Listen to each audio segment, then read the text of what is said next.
This video covers everything we did in 8th grade honors math today on Tuesday, December 7th. Make sure you have ClassKick open next to this video so you can follow along. The first thing you need to do is pause the video and complete the Do Now.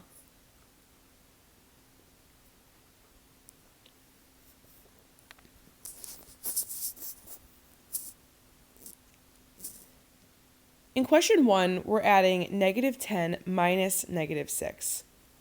This is a little bit tricky because of the double negative. When we see -10 minus -6, that means that we're adding 6. Here's why. If you think about a double number line where you have -10, if you were taking away 6, just subtracting it, you'd be moving in the negative direction. This would be subtracting 6.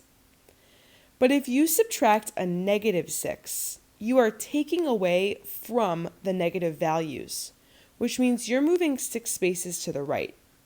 That's minus a negative. You're saying that you're getting 6 spaces less negative. And so 10 minus -6 is +4. It's a similar situation with 7 minus -9. If we start at +7, we're moving 9 spaces in the positive direction because we're taking away from the negative direction, which ends up being positive. And so we have a total of 16. The last 3 questions are multiplication.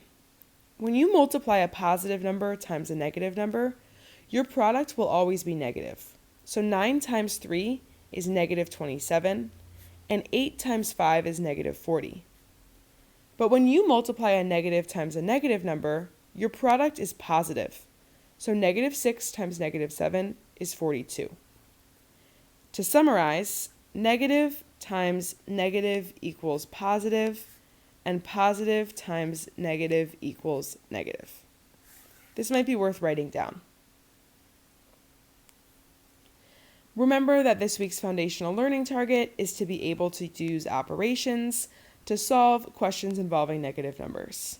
We'll keep working for the rest of the week before that foundations quiz on Friday. Our main lesson today has the following learning target. I can interpret the vertical intercept of a graph of a real-world situation. The vertical intercept of a graph is the place on a graph where the line intersects the y-axis. This is often also called the y-intercept. Please join me on ClassKick slide 3 to get started. The first thing you're going to do is complete 6.1 on your own. In 6.1, you're evaluating the pattern between box 1, 2, 3. If your pattern continues growing in the same way, how many tiles of each color will be in the 4th and 5th diagram? The 10th diagram? I want you to pause this video and complete 6.1.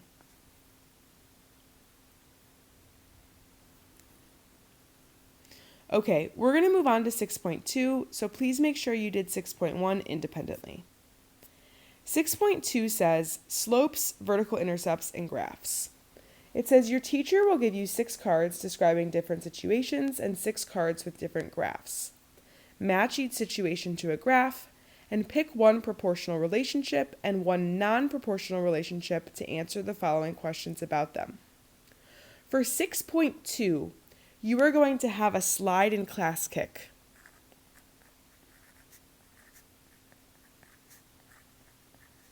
With all of these pictures on it. It's going to be slide 5.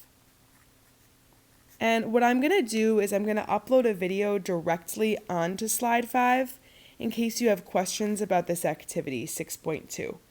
So what I want you to do is I want you to pause the video again and do slide 5. Everything you need to do slide 5 is in ClassKick. When you're done with slide 5 in ClassKick, come back to this video for 6.3.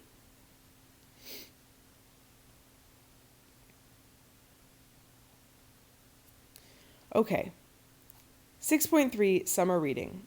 Lynn has a summer reading assignment. After reading the first 30 pages of the book, she plans to read 40 pages each day until she finishes. Lynn makes the graph shown here to track how many total pages she'll read over the next few days. After day 1, Lynn reaches page 70, which matches the point 170 she made on her graph. After day 4, Lynn reaches page 190, which does not match the point 160 she made on her graph. Lynn is not sure what went wrong since she knows she followed her reading plan. Well, let's take a look at her graph. We know that Lynn had to read 30 pages of the book before she even started. Then she plans to read 40 pages each day. We can create a table to help us organize this information. We can have one column that says days and one column that's pages read. I know that after one day, Lynn has read 70 pages because she read the initial 30 and then she read 40 more pages. I know that after 2 days, she's read 110 pages because each day she adds 40 more pages. Then after 3 days, she reads 150 pages, and so on. I want you to go ahead and pause this video to plot these points, and you can plot them directly on the graph. So please pause the video to plot these points on your graph. I know that after 1 day, she reads 70. After 2 days, she reads 110. After 3 days, she reads 150. And after 4 days, she reads 190, which is somewhere up here off the graph. I can draw a straight line through my points, and I see that it intersects the y-axis at about 30. Now, that number 30 makes a lot of sense, because 30 pages is how many pages of the book she had already read. 30 pages she already read. Now, if she already read 30 pages, that's where the graph begins, because after 0 days, 30 pages were read. In Lynn's graph, the y-intercept is 40.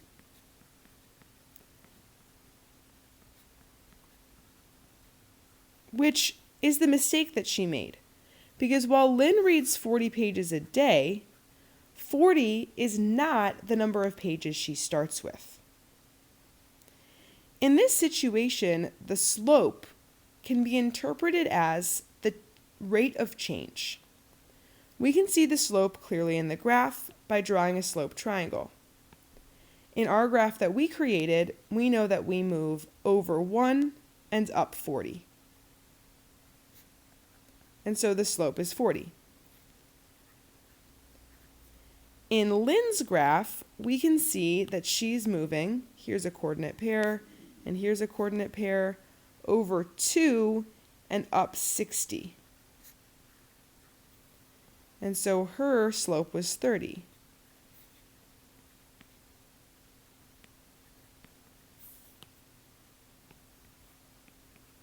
And again, we know that our slope is correct. It means that we are reading, or Lynn is reading, 40 pages per day. So for every 1 day, the graph increases by 40 on the vertical axis. And so what this activity shows us is the importance of calculating the slope and the y-intercept correctly, because those two data points represent different things, and so we need to be really clear on which is which.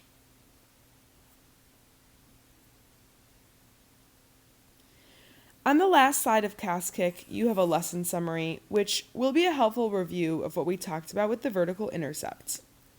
When you're finished with your entire ClassKick, you have 2 tasks. You have the exit ticket, which is located in the main folder for today, and you have homework, which is also posted in the main folder. As always, please email me if you have any questions.